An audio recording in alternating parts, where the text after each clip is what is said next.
আপনারা দেখতে পাচ্ছেন এটা হচ্ছে সদ্য উৎপত্তিগত ক্রিক, যেটা বড়ি বিচে খুব রিসেন্টলি তৈরি হয়েছে।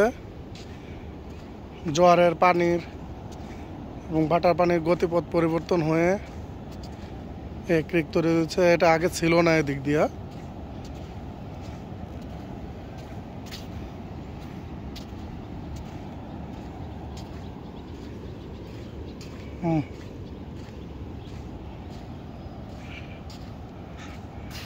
এই ক্রিক সরাসরি সমুদ্রে চলে গেছে।